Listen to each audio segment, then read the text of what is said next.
여러분 안녕하십니까? 우리 옆사람과 한번 인사해 볼까요?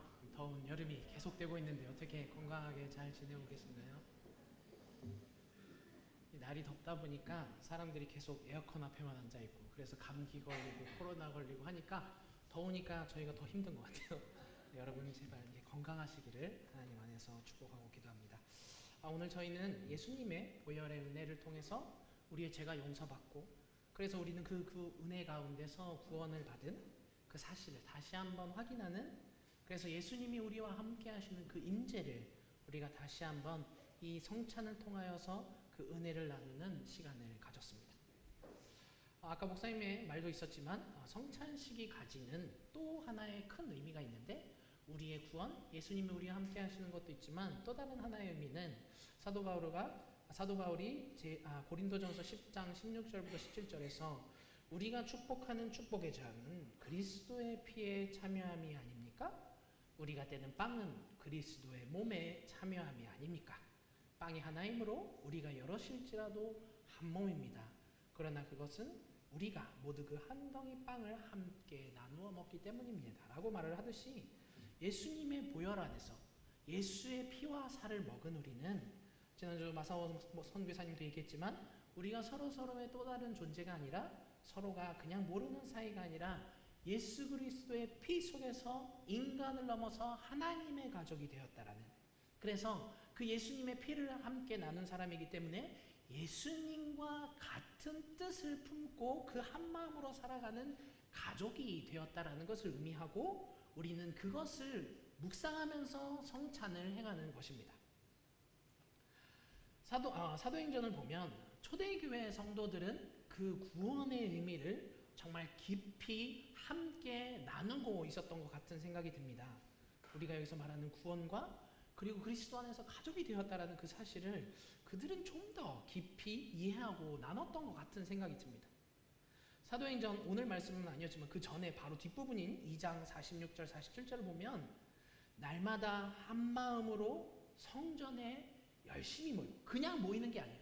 이 사람들은 한 마음으로 예수 그리스도 안에서 하나 된 마음으로 열심히 모이고 집집이 돌아가면서 빵을 떼고 순전한 마음으로 기쁘게 음식을 먹고 그 결국으로는 하나님을 찬양하였다라고 얘기를 해요. 이게 우리가 구원받은 은혜의 목적이 아닌가 싶습니다. 우리가 그리스도와 한 마음으로 이 세상을 살아가고 그리고 그 구원받은 은혜를 모여서 함께 식사하며 나누며 그 기쁨을 함께 공동체 가운데서 하나님이 우리와 함께 하신다는 걸 나누고 그리고 그 가운데 임재하신 하나님을 찬양하는 삶, 이게 우리 구원받은 공동체의 목적이 아닌가라는 저는 생각을 합니다. 그렇기 때문에 이 초대교회 성도들이 보여주는 이 사도행전에 나오는 교회의 모습을 통해서 보여주는 예수 그리스도 안에서 한 가족이 되었습니다라는 의미는, 계속 말하지만 우리가 나는 구원받았으니 일단 내 삶을 살다가 나는 천국 가면 되지라는 천국의 티켓이 아니라 우리가 하나님과 한 마음으로 살아간다는, 그래서 그 가족이기 때문에 함께 나누고 기뻐하고 그 안에서 구원의 기쁨을 매일매일의 삶 속에서 우리가 확인하면서 그것을 또 모르는 사람에게 전하기 위해서 함께 기도하는 공동체라는 것. 그래서 그 결국으로는 하나님의 영광을 위하여서 쓰임받는 사람이 되었다라는 것, 우리는 사도행전을 통해서 배우게 됩니다. 하지만 우리는 이 사도행전 시대를 살아가지 않죠. 무려 2000년이나 지났습니다. 2000년이라는 시간 속에서 이 세상을 살아가는 삶의 방식은 너무 많이 바뀌었어요. 당시 사람들은 매일매일 모였다고 하지만 우리는 매일 모이는 것이 사실은 물리적으로는 쉽지 않죠. 우리는 서로 각자의 삶 속에서 서로의 일을 하면서 살아가고 있고, 정말 시골처럼 옆에 문 열면 옆집이고 또 문 열면 앞에 옆집이 있고 우리가 함께 이 마을에 모여서 살아가는 그러한 환경이 아니기 때문에 사실 우리가 이 사도행전에 나오는 말씀처럼 매일 모여서 빵을 떼고 기도하고 식사, 이건 조금 어렵거든요. 또 우리는 우리끼리 모여서 살려고 구원받은 것이 아니라 그리스도와 한 마음, 예수님께서 십자가를 달려 돌아가심으로 모든 영혼을 구원하기 위해서 돌아가셨듯이 우리도 그 마음을 가지고 사람들이 구원받기를 소원하는 마음을 가지고 살아야 하기 때문에 우리는 세상에 나가야 하는 사람입니다. 예수님이 가서 세례를 주고 제자를 삼아 모든 사람이 그 말씀 가운데 살게 되는 것. 그렇기 때문에 우리는 우리의 삶의 장소에서 우리에게 주신 사명을 따라서 살면 되는 거거든요. 그렇다고 해서 우리가 또 각자 사는 건 또 아니라고 생각을 합니다. 우리에게 이 말씀이 주시는 은혜는 분명히 있다라고 생각하거든요.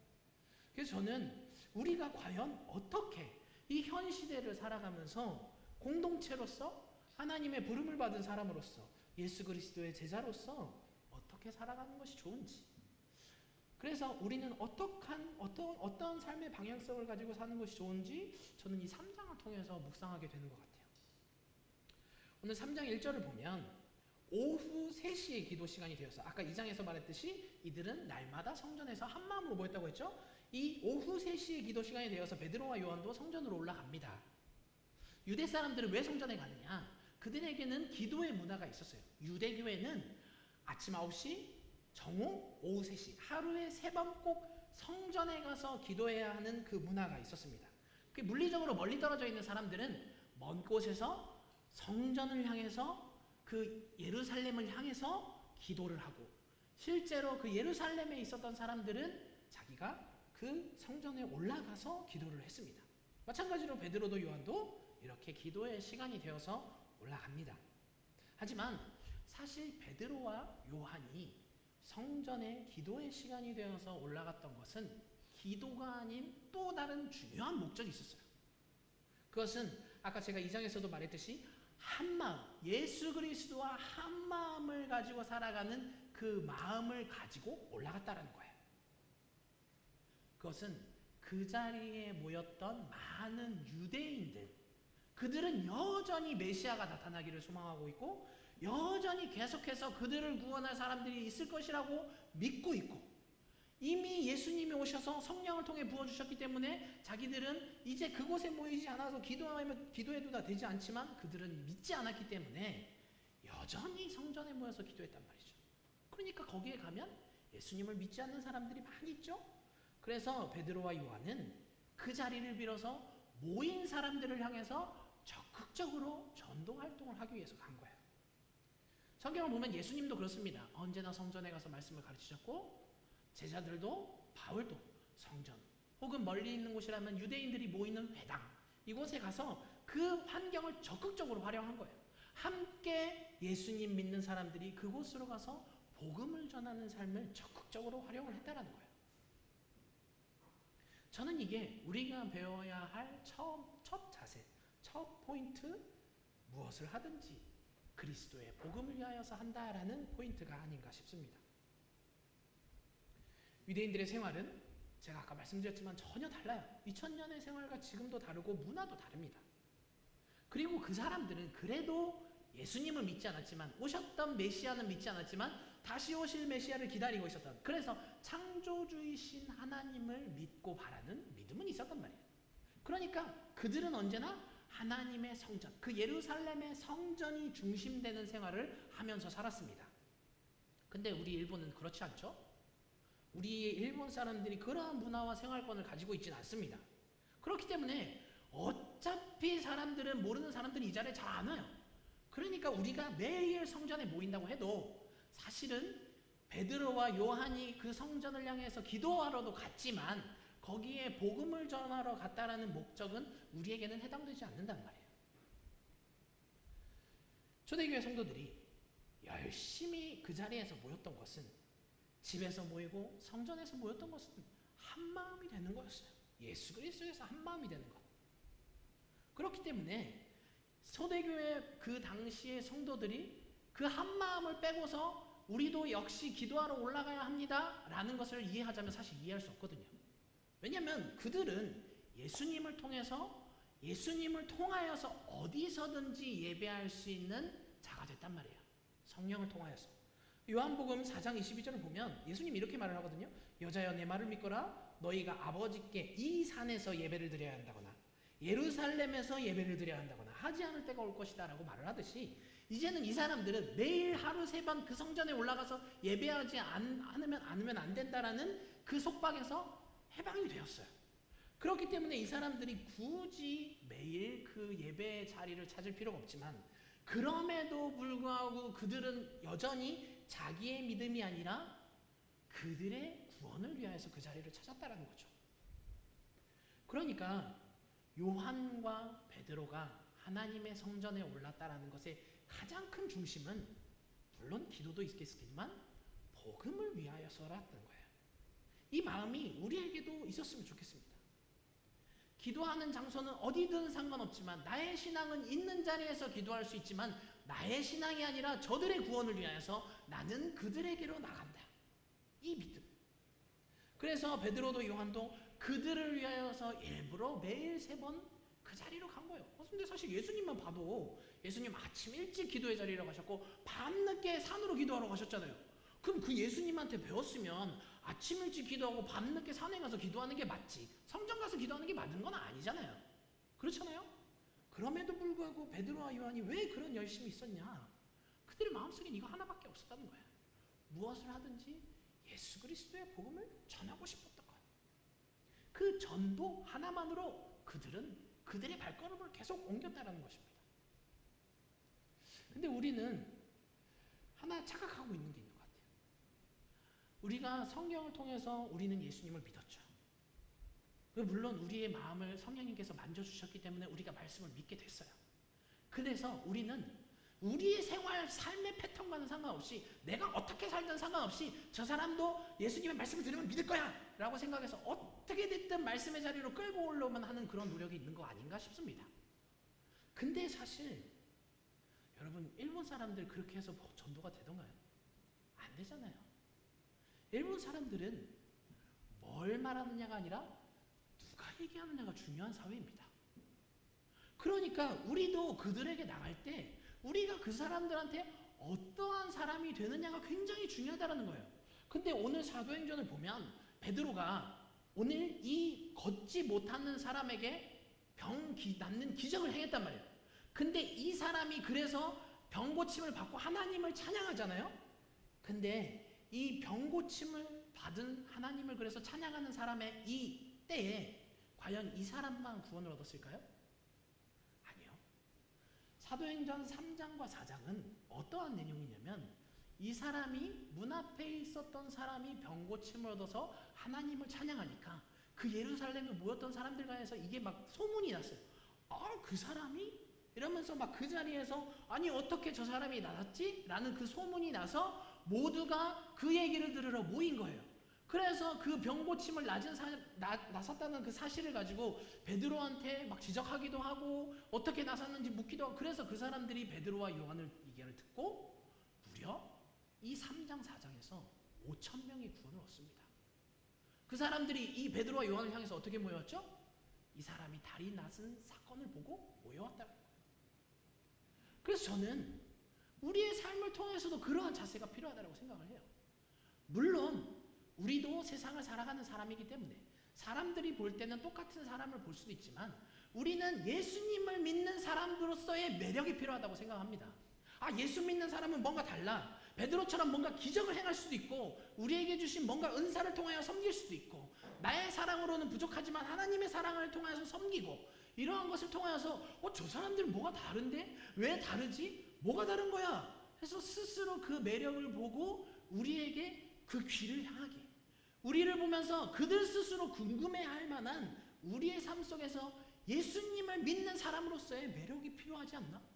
그게 우리가 성경을 통해서 배우는 전도가 아닐까라는 생각을 합니다. 그래서 그들 스스로 우리의 예수님 믿는 사람의 매력을 보고 저 사람은 왜? 우리는 왜 달라?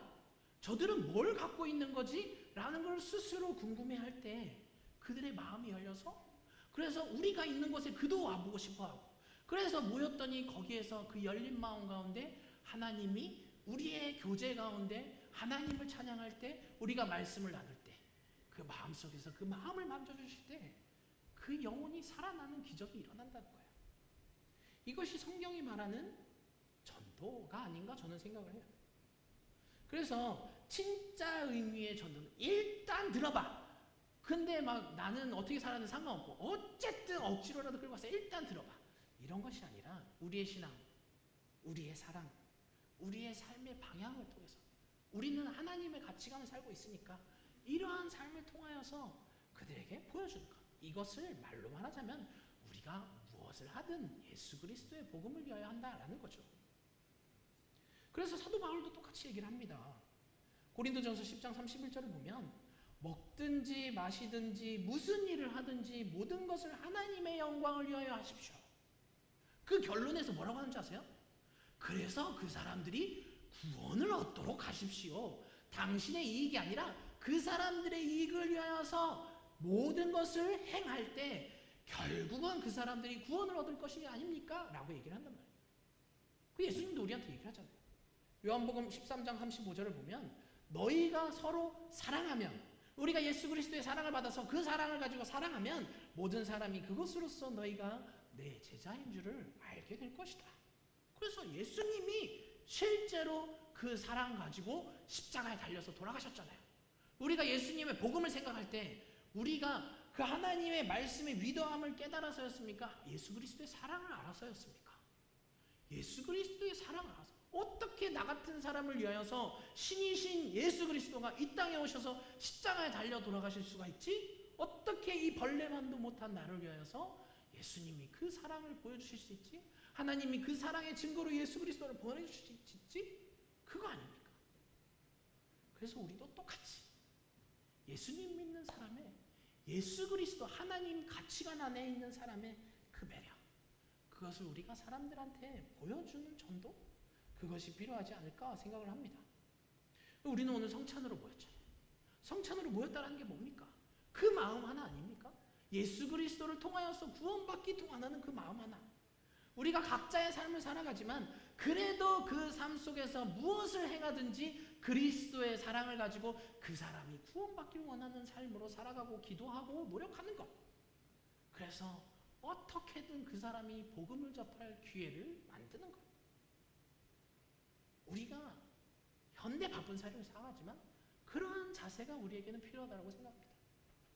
그리고 우리가 이들처럼 매일 모이는 것은 어렵지만 그래도 우리가 복음을 통하여서 구원을 얻었다면, 초대교회의 모습을 통해서 배우고 있다면 매일 모이긴 어려워도 최소 일주일에 한 번은 우리가 그 자리에 모여서 우리의 연약함도 나누고 하나님의 은혜도 나누고 그 자리에서 하나님이 나와 어떻게 동행하시는지, 내가 구원받은 삶이 얼마나 기쁜지 감사를 나눌 때 그곳에서 우리는 진짜 구원의 기쁨을 나누면서 우리가 구원받은 실감을, 체감을 할 거 아닙니까?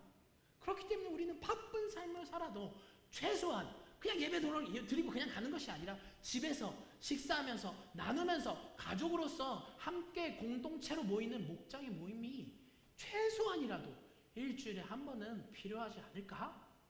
라고 저는 생각을 합니다. 두 번째 포인트는 이 세상이 줄 수 없는 하나님에 의한 매력을 전하는 전도가 필요하다는 거예요. 이 세상은 절대 줄 수 없지만 하나님이 주실 수 있는 매력, 그걸 가지고 하는 전도.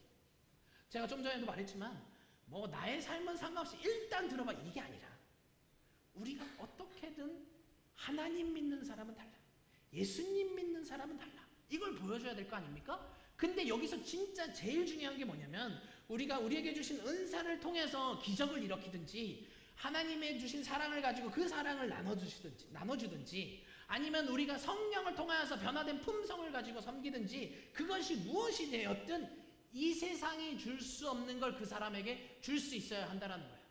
세상이 주는 거 다 줘봤자 아무런 의미가 없다는 거예요. 오늘 성경 말씀을 봐도 바울도 요한도 복음을 가지고 그 한 마음을 가지고 올라갔을 때 거기에 걷지 못하는 한 사람이 있잖아요. 그 사람이 많이 쳐다봅니다. 베드로와 요한을 보면서 나는 이 사람들을 통해서 뭘 얻을 수 있을까? 그때 베드로가 뭐라고 하죠? 은과 금은 내게 없으나, 돈이죠, 돈. 세상이 줄 수 있는 건 내게 없으나 내게 있는 것을 그대에게 주니, 내게 있는 것, 베드로가 받은 건 뭐죠? 예수 그리스도를 통해서 얻은 은사, 그 구원의 기쁨, 그 예수 그리스도의 이름으로 일어나 걸으시오. 이게 세상이 줄 수 없는, 하나님만이 줄 수 있는 기적, 은사, 매력 아니겠습니까? 베드로가 준 것은 세상이 줄 수 있는 것과는 달랐어요. 어쩌면 몰라요. 그 길거리에 앉아서 구걸하는 사람은 이 사람이 나에게 오늘 얼마를 줄까? 어떠한 빵을 줄까? 그런 기대를 가지고 빤히 바라봤을 수도 있습니다. 근데 베드로가 준 것은 세상이 줄 수 있는 그런 게 아니었어요. 하루치 배불리 먹을 수 있는 돈도 아니었어요. 없지만 그러나 내게 있는 것을 너에게 주니 예수 그리스도의 이름으로 일어나 걸어라. 이거 아닙니까? 이 매력은 오직 예수 그리스도를 통해서만 주어지는 매력. 예수 그리스도를 통해서만 일어나는 기적. 예수 그리스도를 통해서만 우리가 줄 수 있는 그 은혜라는 거예요. 그래서 제가 아까도 말했지만 이 3장 4절을 통해서 이 기적을 보고, 기적이 중요한 게 아닙니다. 기적을 통해서 그 영혼이 구원을 얻었다라는 게 중요하거든요. 그래서 이 사실을 가지고 사람들이 막 뭐 어떻게 이런 일이 일어나느냐, 아니 베드로가 어떻게 저런 일이 일어나느냐, 막 손가락질 하는 사람도 있고 막 신기한 사람도 있고 하다가 5,000명, 남자만 5,000명이 구원을 얻습니다. 여러분, 당시의 시대는요, 남자가 개종을 하면, 크리스천이 되면요, 가족이 다 같이 따라갑니다. 그럼 남자 5,000명이 구원을 얻었어요. 최소한 10,000명, 15,000명은 구원을 얻었다는 거예요. 이 세상이 줄 수 없는 기적을 베품을 통해서. 근데 베드로가 요한이 그들에게 줄 수 있는 그냥 인간적인 걸 줬다라고 생각해 보세요. 이러한 기적이 일어났을까요? 이러한 은혜가 일어났을까요? 절대 그런 일은 일어나지 않았을 겁니다. 우리가 살아가는 시대도 마찬가지입니다. 이 세상은 더 풍요해졌어요. 사람들이 더 많은 것을 가지게 되었고요. 이제는 좀 다리가 불편해도 살 수 있는 시대가 되었고요. 뭐 한가 모자란 게 있어도 복지가 너무 좋아서 살아갈 수 있는 시대가 되었습니다. 지난주에 타케지상도 간증을 했지만 저기 그 어려운 나라 가면 의료를 못 받는 사람들이 있지만 이 일본 땅에서는 누구나 다 받을 수 있어요. 그러니까 그러한 의료를 통해서 줄 수 있는 게 아니라 우리가 그 도구를 가지고 우리가 예수님 안에서 줄 수 있는 게 무엇인지 그걸 찾아야 된다는 거예요. 근데 반드시 하나님이 이 시대에 구원하고 싶은 사람이 있으시다면, 구원의 때를 정하신 사람이 있으시다면 그 사람도 분명히 하나님을 통하여서 얻을 게 있습니다. 우리는 그걸 찾아야 되고 그걸 가지고 그 사람에게 줄 수 있어야 된다는 거예요.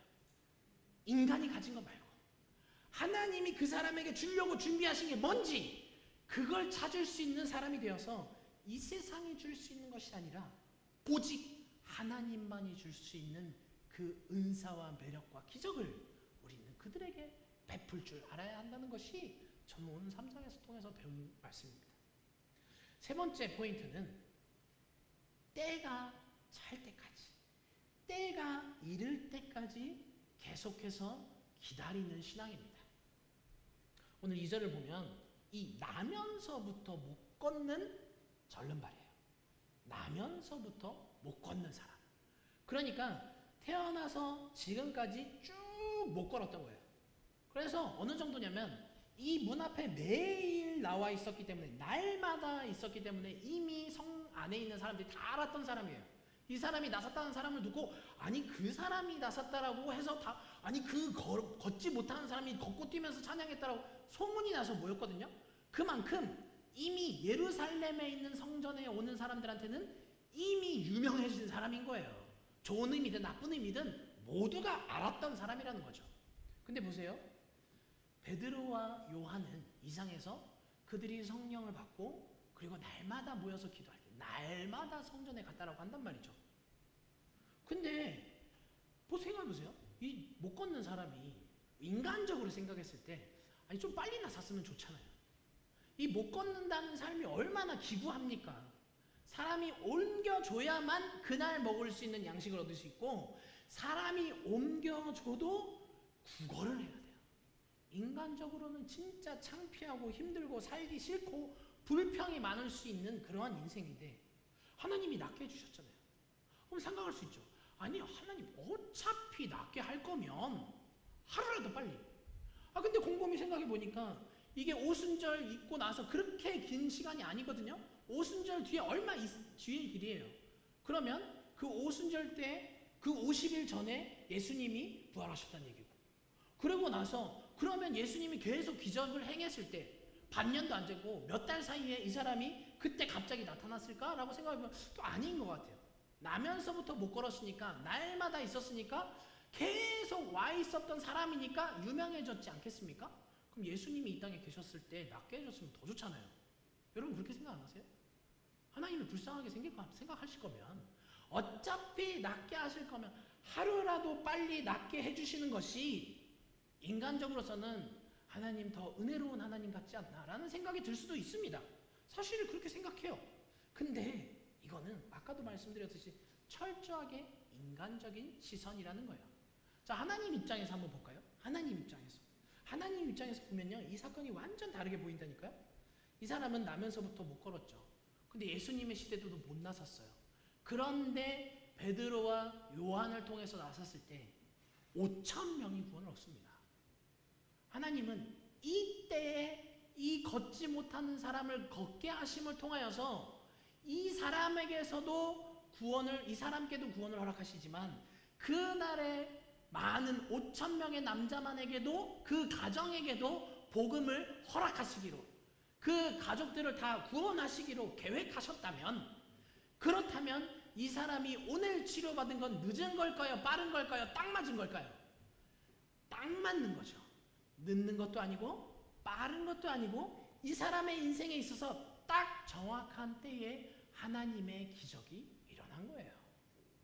우리는 그걸 인간적인 시선으로 봤을 때 하나님 왜 나의 인생은 이렇습니까? 라고 생각할 수 있지만, 하나님의 때는 하나님의 때에 맞춰서 모든 걸 아름답게 하신다는 거예요. 그럼 잘 보세요. 이 사람만 나았으면, 빨리 나았으면, 다른 사람이 구원을 못 얻었으면 이 사람은 하나님께 불쌍함을 받아서 구원 얻은 사람, 은혜를 받은 사람으로 끝나지만, 그 오랜 시간 구걸하면서 욕보면서 그 고통 가운데 있으면서 태어날 때부터 고생스러웠던 이 사람의 삶이 5천 명의 구원을 이루는 데 쓰임을 받은 거예요. 자기의 인생은 힘들었지만, 자기의 인생은 참 구차했지만, 그럼에도 불구하고 나의 인생이, 나의 노력이, 나의 고통이 하나님의 영광을 위해서 사용되었다라면, 여러분, 믿음 있는 사람한테 그것만큼 감사한 일이 있습니까? 우리가 하나님의 영광을 위하여서 사용받았다라는 그 사실만으로도 우리의 인생은 참 빛난 인생 아닙니까?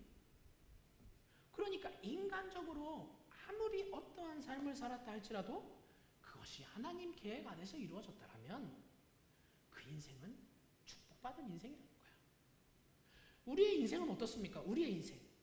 여러분들은 여러분의 인생이 하나님의 계획 속에서 인도되어지고, 하나님의 계획 속에서 구원받은 삶이고, 하나님의 계획 속에서 지금도 앞으로도 살아가는 인생이라는 걸 믿습니까? 믿으면 마찬가지라는 거예요.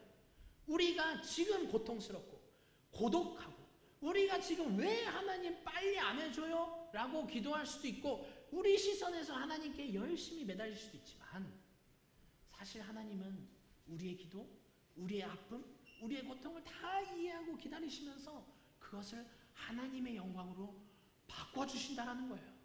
그렇기 때문에 우리의 어려움이, 우리의 힘든 인생이 결코 헛된 것이 아니고, 하나님은 다 기억하고 있습니다. 우리의 인생이 헛된 인생이 아니고, 쓸모없는 인생이 아니고, 사람한테 무시받는 인생이 아니고, 그걸 통하여서 하나님의 영광을 위하여서 쓰임받는 인생이 되는 것, 하나님은 다 기억하고 계신다는 거예요.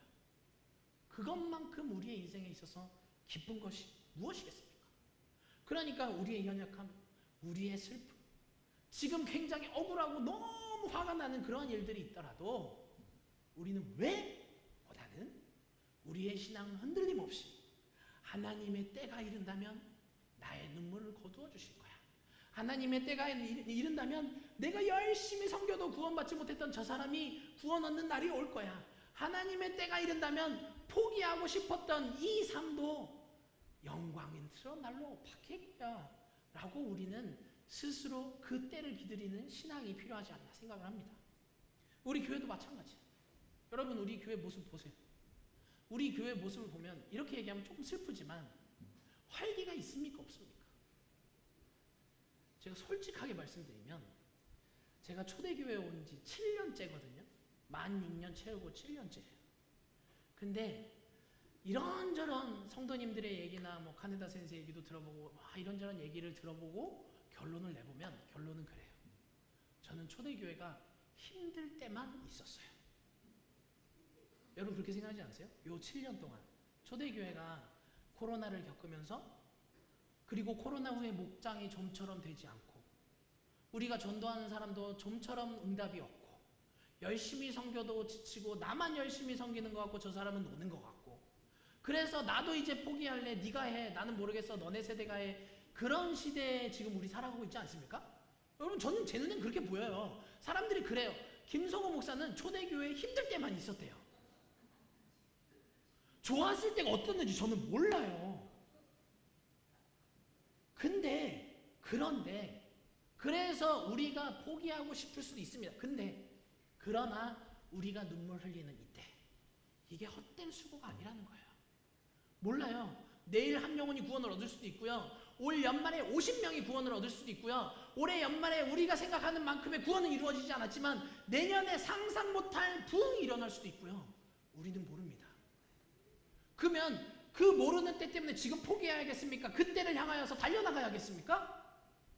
우리가 원하는 건 포기하는 마음, 나는 이제 충분히 할 만큼 했어, 나는 이제 안 할래, 너네 세대가 해, 네가 해, 나는 열심히 했는데 넌 놀았잖아, 이젠 네가 해, 이런 것이 아니라 하나님, 나는 분명히 하나님의 때가 이루어서 내가 열심히 뿌린 씨앗, 내가 열심히 흘린 눈물, 내가 열심히 아무도 몰라주는 고통 가운데 섬겨왔던 그 섬김, 하나님이 다 열매 맺게 하실 줄로 믿습니다. 그러니까 나는 포기하지 않습니다. 나는 달려갑니다. 주님, 그 기적을 다시 한번 우리의 목장을 통하여서 보여주십시오. 나의 신앙을 통하여서 보여주십시오. 주님, 우리의 인생을 사용하여서 이 세상에 줄 수 없는 것들을 우리가 그들에게 주게 해주십시오 라고 기도해야 하는 것 아니겠습니까? 우리에게 필요한 자세는 이거라고 생각을 해요. 열심히 전도해도 응답이 없었다 해도 분명히 때는 일입니다. 그리고 분명히 구원하실 사람은 하나님이 구원합니다. 그럼 우리의 눈물이 하나님이 영광으로 바뀔 걸 기대하면서 열심히 지금 내가 할 수 있는 최선을 다해서 그 때가 이르렀을 때에 하나님, 저는 충성된 종이었죠 라고 말할 수 있는 우리의 신앙이 돼야 되지 않겠습니까? 그래서 우리는 이제 힘든 거 됐고 네가 하고 나는 그냥 평온하게 살다가 천국 갈래, 이런 마음 말고요. 오늘 칼럼을 보면 목사님이 그런 내용을 썼어요. 건강해서 뭐 할 겁니까? 여러분, 건강해서 뭐 할 건데요? 건강 달라고 해서 뭐 할 건데요? 하나님께 쓰임 받으면 하나님이 건강 주시지 않겠습니까? 우리가 무엇을 하면서 살아가야지, 그걸 알고 기도하고 살아가는 삶. 그래서 때로는 포기하고 싶고 힘들 때라도 주님, 내 신앙 붙들어 주십시오. 주님, 포기하지 않게 해주십시오. 저는 열심히 충성되게 살아가렵니다 라는 기도가 필요하지 않을까 싶습니다. 여러분, 우리 함께 기도했으면 좋겠어요. 주님, 그 때가 이르면 반드시 부흥의 때가 오는 줄로 믿습니다. 주님이 이 일본 땅을 이렇게 사랑하고 계시면 의미 없이 사랑하시는 것이 아니라고 생각합니다. 우리를 이 땅에 보내셨다면 무의미하게 우리를 보내신 것이 아니라고 생각합니다. 주님, 그 열매를 우리가 맛보게 하여 주옵소서. 그 때를 한시라도 빠르게 하여 주옵소서. 우리의 흘린 눈물이, 우리의 씨앗이 얼른 열매 맺는 그날이 이룰 수 있도록, 그리하여서 우리가 주님께 쓰임받아서 그 기쁨으로, 막 넘치는 그 기쁨으로 하나님이 오늘은 또 어떠한 기적을 보여주실까? 하나님이 오늘은 또 어떠한 우리의 삶을 통하여서 하나님을 체험하게 해주실까? 하나님이 또 우리의 삶을 통하여서 미래가 없던 사람, 희망이 없던 사람, 고통 가운데 빠져있던 사람, 그 사람에게 어떤 희망을 주실까? 그 기대 가운데 살아가는 우리 되게 하여 주옵소서. 우리 시간 함께 기도합니다. 그날이 오게 하여 주옵소서. 우리의 신앙이 흔들리지 않게 하여 주옵소서. 함께 기도하며 나아가기 원합니다. 기도하겠습니다. 하나님 아버지, 우리의 인생을 도와주시고 우리의 인생을 축복하시고 우리의 인생 가운데 축복하시고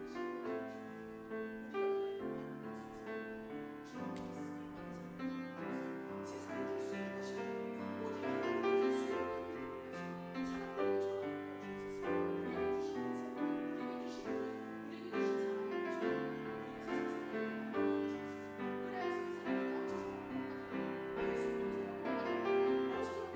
주신 우리에게 주신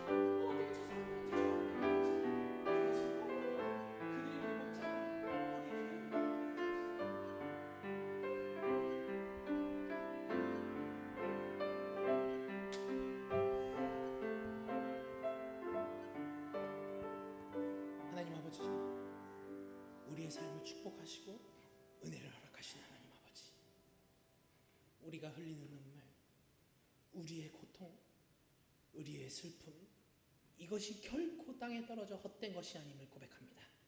반드시 열매 맺는 날이 있고 반드시 부흥하는 날이 있고 반드시 일본 땅에 예수 그리스도의 은혜를 바라보면서 저거 뭐지 하면서 쫓아오는 날이 있는 줄로 믿습니다. 그 날을 향하여서 우리는 달려갑니다. 이 자리에 있는 성도님들을 사용하여 주옵소서. 세상이 줄 수 있는 것이 아니라 하나님이 주신 은사를 가지고 하나님이 주신 능력을 가지고 그 사랑을 가지고 세상이 줄 수 없는 걸 그들에게 줄 수 있는 매력 있는 예수 그리스도의 사람이 될 수 있도록 인도하여 주옵소서. 한 주간의 삶으로 나아갑니다. 삶을 풍성하게 하시고 축복하여 주셔서 사람들이 스스로 예수 믿는 사람은 달라 하면서 우리에게 달려올 수 있도록 우리의 인생을 풍성케 하여 주옵소서. 살아계신 예수 그리스도의 이름으로 기도드렸습니다.